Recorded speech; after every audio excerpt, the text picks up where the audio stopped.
by this time, we've got acclimatized to the basic notions of current electricity. We've dealt with ohmic resistances. We've applied Kirchhoff's voltage law, Kirchhoff's current law, learnt a few basic things related to symmetry of circuits, and few important techniques like star delta, delta star connections, etc. Now, based on that very rudimentary understanding of current electricity, even though that's rudimentary, but that's enough.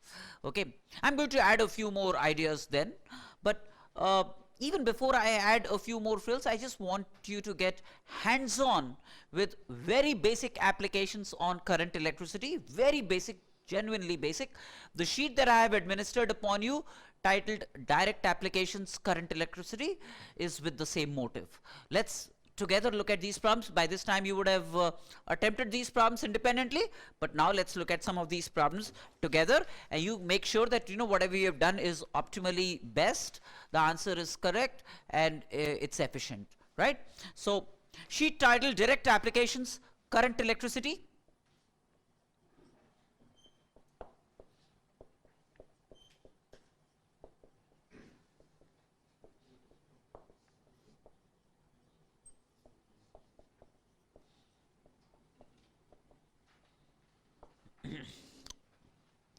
So the first problem of the sheet is a very ordinary circuit,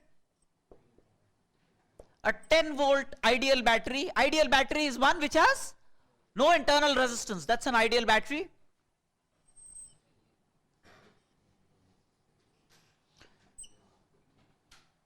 There is a 2 ohm, a 3 ohm,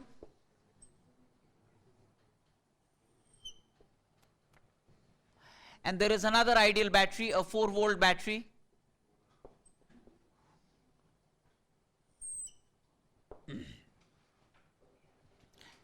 ABC.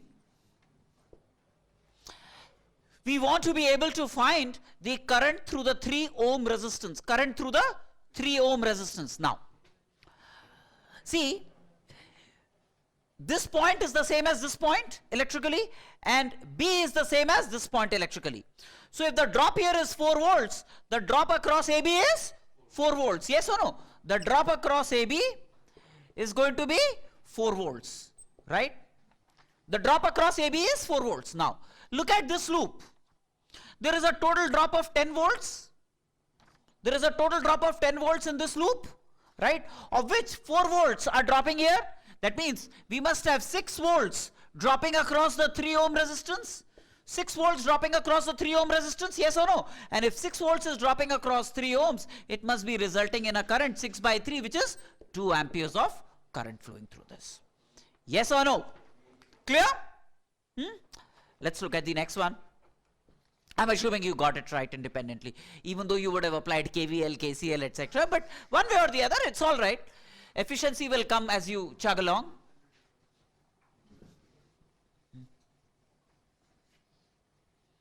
I mean, essentially whatever I've done there, that's also KVL only, but in the sense, I've reduced it to arithmetic rather than algebra. That's the only difference. We've used the arithmetic, then the algebra. So there are no variables that were brought into the picture which would have added to the clutter and made it look unwieldy. That's all. Number 2.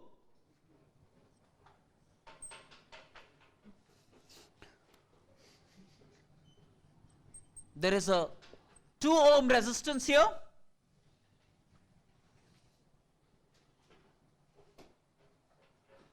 There is 4 ohms there. There is 20 volts here.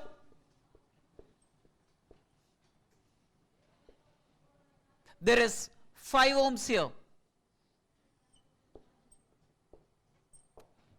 Right. We want to find the current through this 4 ohms, this 5 ohms, and this 2 ohms. Now, if there is a current coming to this junction, say, if there is a current coming to this junction, then it has an option of passing through this and this. Realize that this 2 ohms is short-circuited, And if a resistance is short-circuited, right, what does it mean? It means the voltage drop across it becomes 0.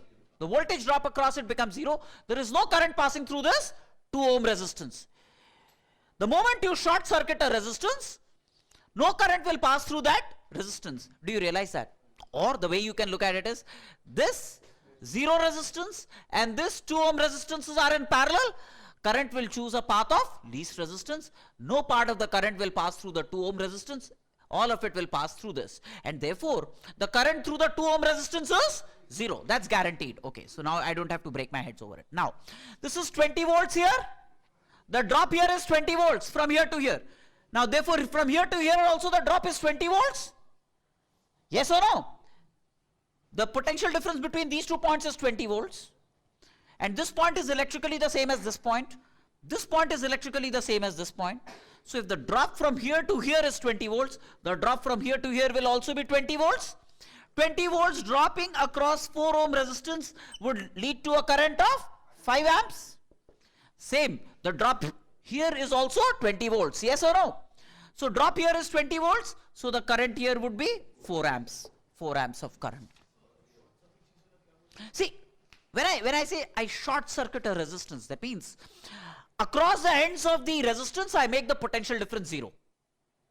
The moment I connect the 2 ends with a conductor or with a wire of 0 resistance, right, then I am making the 2 ends at the same potential. Electrically, the moment you join 2 points with a 0 resistance wire, then the 2 ends arrive at the same potential, and that is short circuiting essentially. This is 0 resistance wire, 0 resistance, and the 2 ends of this resistance are connected with a 0 resistance wire. Therefore, it gets short circuited. Got me? Shall we proceed? 10 ohms, 20 ohms. There is a switch here.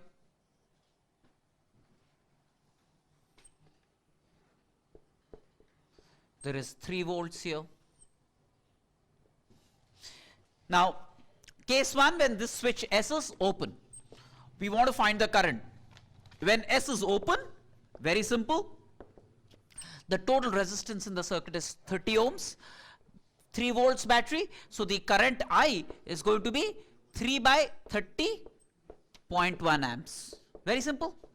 Now, S closed. Now, when S is closed, then this 20 ohm gets short circuited.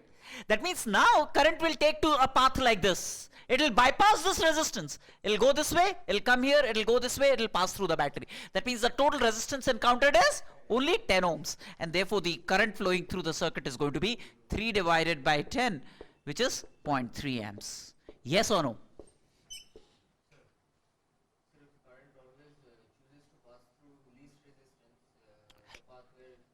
If 2 resistances are in parallel, it will choose, current will get distributed inversely in the ratio of their resistances. Right? That is what it does. So if there are 2 resistances R1 and R2, then I1 by I2 would be R2 by R1. Some part of the current will still pass through both resistances. It will pass through that. Yes, yes, yes. That's the most preferred path. If it is 0 resistance, then that's the best thing to have happened. Right? Simple, right? Proceed. Number 4.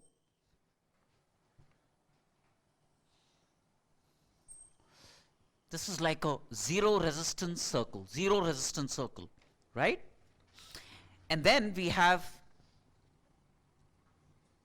a resistance like this, a resistance like this, resistance like this, a resistance like this, right? This is the center, O of the center, whatever of the circle, call it O. This point is referred to as A, this point is referred to as B electrically, and all these are R, right? We now want to be able to find the equivalent resistance of this network between points A and B, between points A and B. Now, Very simple actually. You want to redraw the circuit in a manner that it becomes topologically familiar. This is what you want to be able to do in any circuit. See, it's just that sometimes the familiarity is hidden and you would have to expose that familiarity. So redraw the circuit. One of the things is that if all points on this circle, they are electrically the same. They are electrically the same. So if this point is referred to as B electrically, then this point will also be B, this will also be B, this will also be B. So all these points are essentially B. We want to find the resistance between A and B. We want to be able to find the resistance between A. Now, when I say find the resistance between 2 points, what is it that I mean? It means that the moment I connect a battery across AB, with one terminal of the battery connected to A, the other terminal of the battery connected to B, then the resistance encountered by the current which enters A and leaves B is the resistance across AB. This is what it means when I say resistance. So if somebody just gives you a bunch of resistors and says find the resistance, it means nothing. You would have to stipulate resistance between these 2 points. When somebody says find the resistance between these 2 points, he is implying that hypothetically imagine that there is a battery connected with one terminal connected to point A, one terminal connected to point B. There will then be a current initiated in the circuit, which, let's say, imagine the current to enter A and leave B, then during its entire journey, the total resistance that it encounters would be the resistance across AB. This is the meaning of equivalent resistance between 2 points, A and B. Yes or no? Right? Now, so let me redraw the circuit. It's as if one terminal of the battery is connected to A, the other terminal of the battery is connected to B. So, if this is A, this is B, right? Then realize that there is a point O also, which is the center of the circle. Now between O and A there is a resistance R. Between O and A there is a resistance R, right? Between O and B there is this resistance R. Between O and B there is this resistance R. Between O and this B there is another resistance R. Another resistance R. Between O and this B there is a third resistance R, right? This is the equivalent network. So imagine that the current enters A and leaves B. Then the first thing it encounters is this R, right? And that in series with this R will be in series with this R. But these are three resistances R in parallel. Their equivalent would be R by 3. 3 R's in parallel would be R by 3. So R in series with R by 3. That makes it 4R by 3. That's the resistance across AB of this network. Yes or no? Right? The second part of the problem is when the point A itself lies on the circle. Point A itself lies on the circle. Can I remove the clutter from here? Have you all registered this? Very simple, right? Yes or no? 4R by 3. Are you fine with this? Right? Now,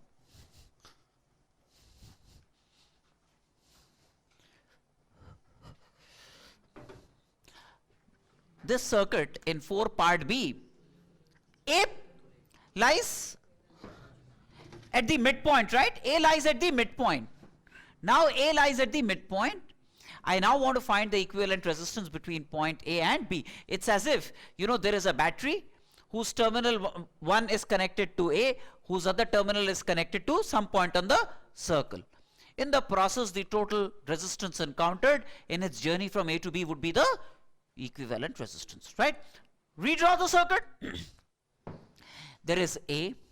And if this is B, then all these are B, right? Between A and B, there is one resistance R. Between A and B, there is another resistance R. Between A and B, there is a third resistance R. Between A and B, there is a fourth resistance R. So these are 4 resistance R in parallel between A and B. So the equivalent resistance is going to be R by 4 is going to be R by 4 is the equivalent resistance. Yes or no?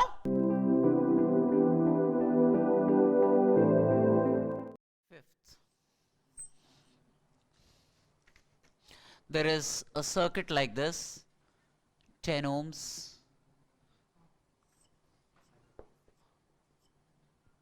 There is 5 volts here, and there is a point O here.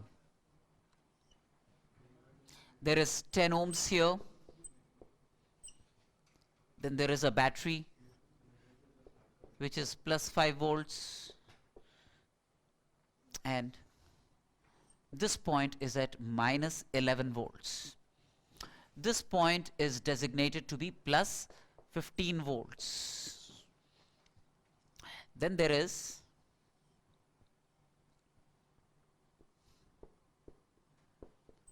$10 here, 20 ohms there,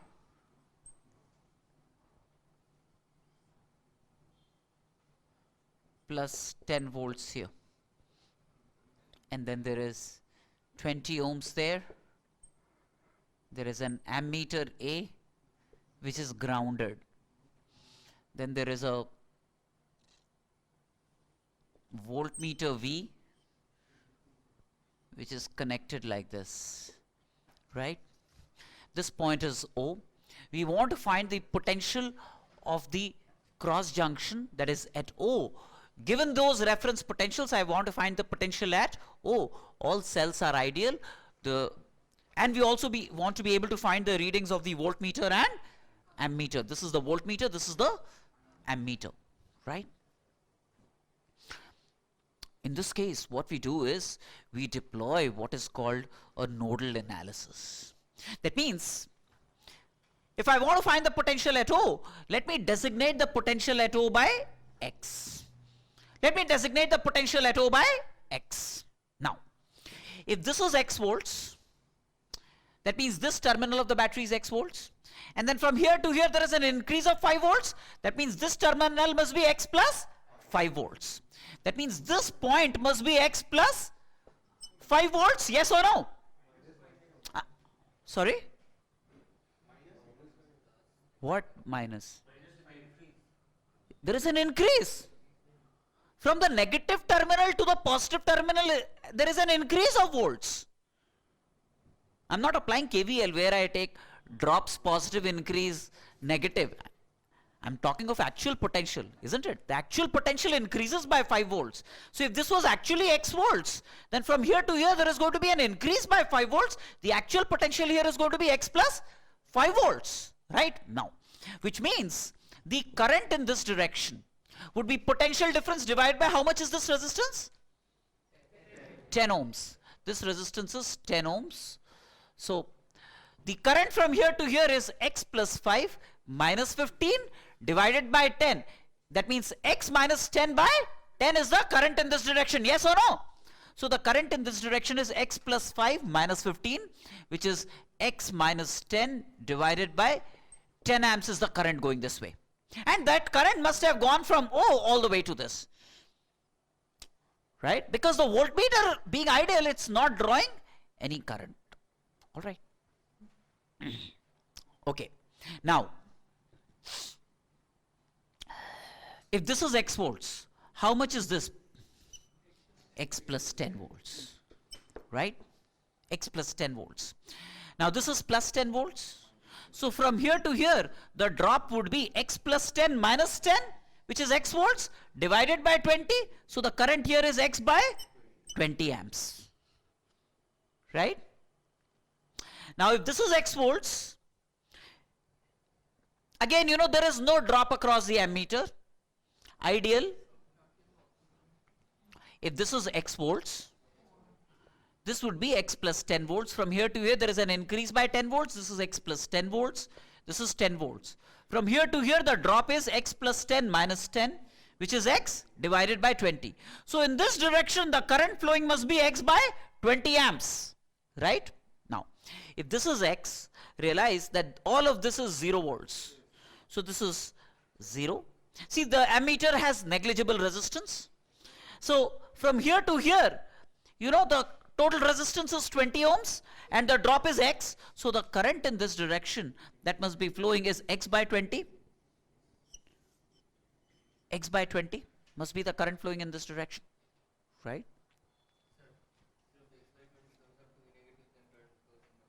Yeah.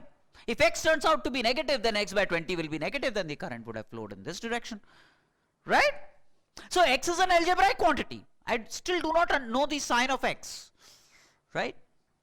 So then next, if this is X, this will be X, this will be X, and this will be X minus 5. From here to here there is a drop, right? So this will be X minus 5.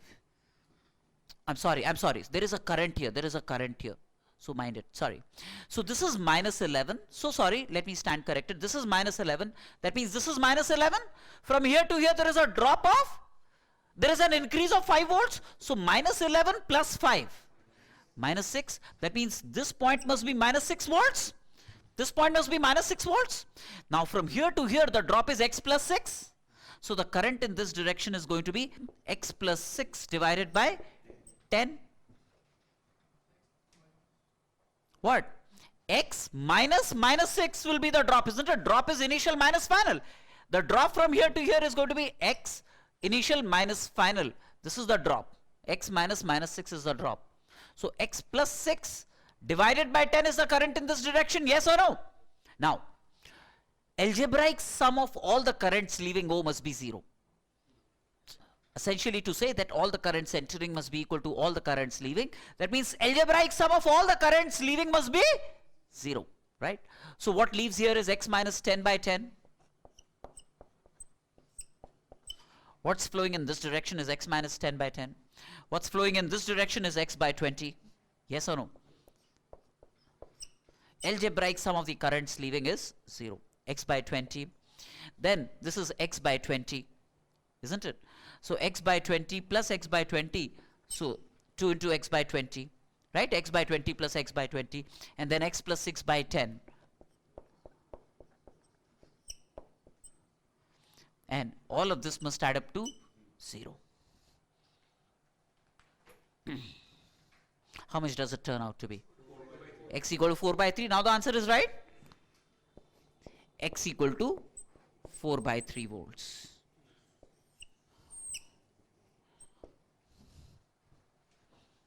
Now, the reading of the voltmeter.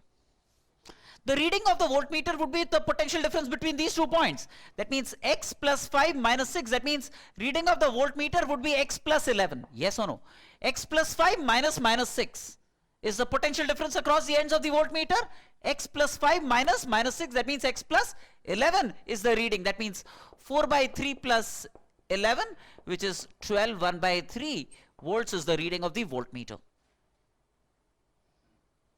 Reading of the ammeter would be X by 20, the current flowing through this, right? So X by 20 would be the reading.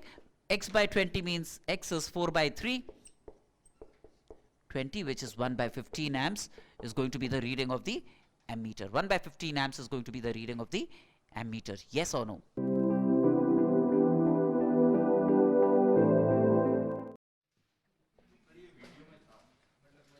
It's okay, please. You can have some patience. That's fine.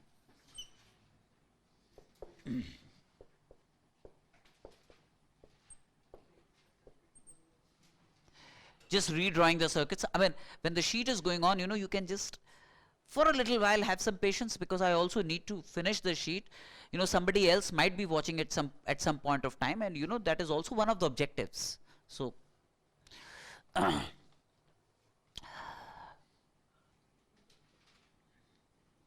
so designate these points by P and Q, for example. Redraw the circuit between A and B. So this is A. Now realize A is joined to Q. So A and Q are electrically the same. P is joined to B. So P and B are electrically the same. And now just connect the circuits, connect the points. Between A and P there is a resistance R1. Between A and P there is a resistance R1. Between P and Q there is a resistance R2. And between Q and B there is a resistance R3. Between Q and B there is a resistance R3. So it's like the entire network between A and B gets reduced to R1, R2, R3 in parallel. R1, R2, R3 in parallel. That's the equivalent. Right? Can I wipe this off?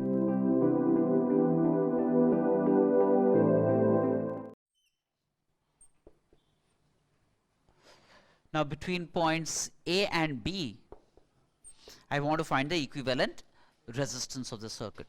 Obviously, you know, we will deploy symmetry related issues. One of the things that you can see is there is no way to distinguish between points C and D. Because if about AB, I flip the circuit 180 degrees, will there be any change?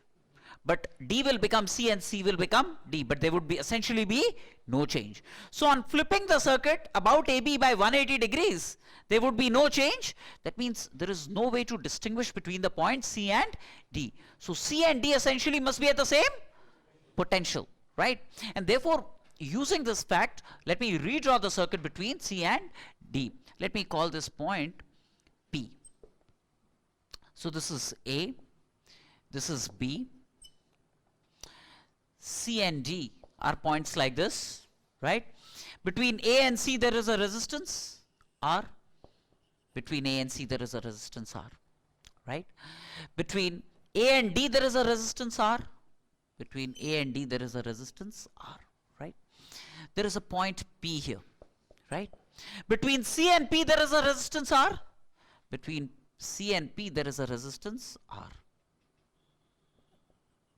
Between D and P there is a resistance R. Between D and P there is a resistance R, right? Now between C and B 2R, between C and B 2R, between D and B 2R.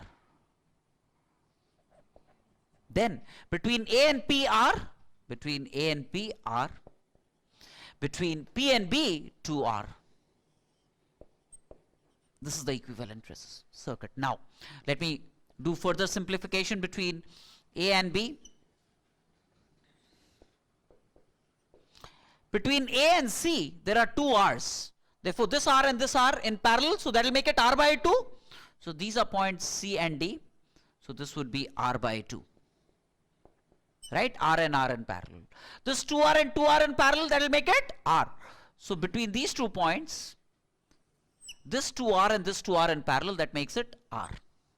Then there is this point P. This R and this R in parallel, that makes it R by 2. And then this R and this 2R. This R and this 2R. That means I now want to find the equivalent resistance between points A and B as if the current is entering A and leaving B.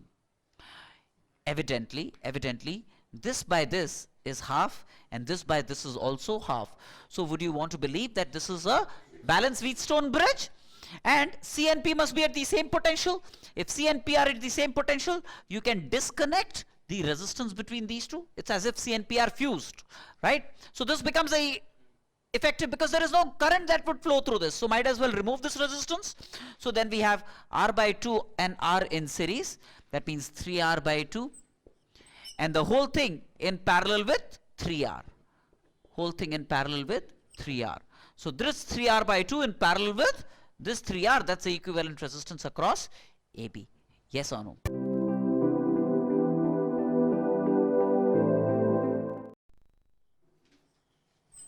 Is about a symmetric structure of this kind.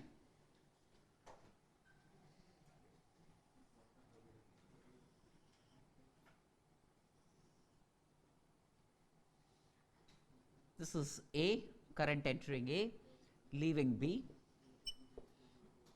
And I want to find the equivalent resistance across A and B, where between any 2 points, between any 2 nodes, the resistance is R. That means this is R, this is R, this is R, this is R, this is R, R, etc.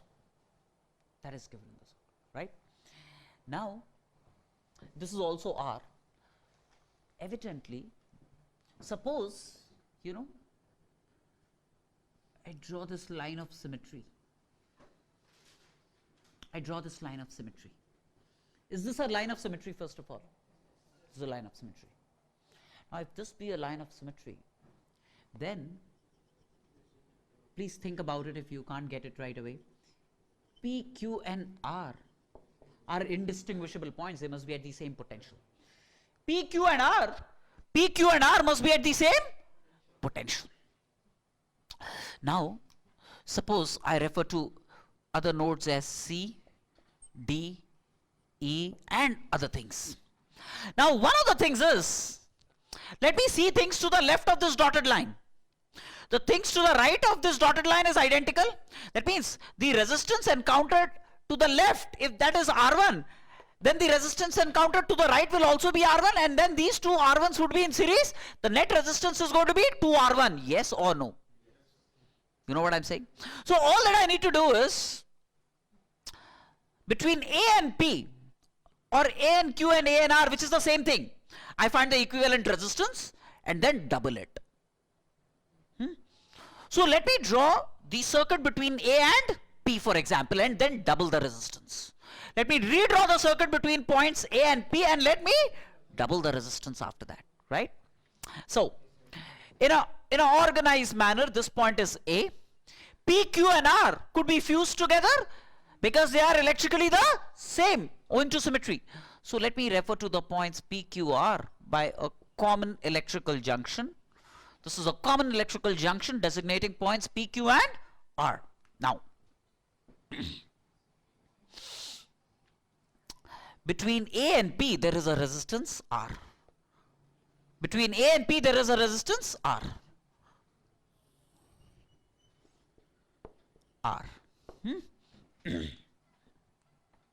Now let me locate a point C, right? Then what I do is realize that this CDE would be anyways in series. CD, between C and E I can have one single resistance 2R, this R and this R in series, which is 2R between C and E. So let me write this point as C, this point as E. Between C and E, this R and this R, that makes it 2R. Now between A and C there is a R. So between A and C there is a R. Right? Between C and E there is a R.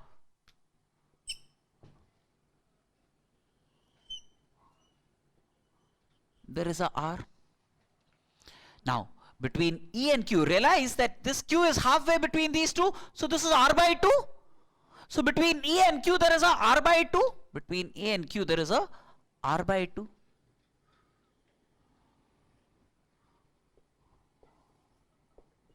R by 2, right? Between P and C there is R. Between P and C there is R. This is R, right? Between P and C. Now between E and R, there is R. R. Does it take care of everything to the left of this dotted line? I need to find the equivalent resistance between A and P and then double it and then double it. Simple. See, this reduces to, start with A. This is C. This is R. Right? Now this 2R and this R in parallel, right? Between C and E, this 2R and this R, that makes it 2R by 3. 2R and R in parallel will make it 2R by 3. Between C and E, there is 2R by 3. Now, this R and R by 2 would be R by 3. This R and R by 2 in parallel will make it R by 3.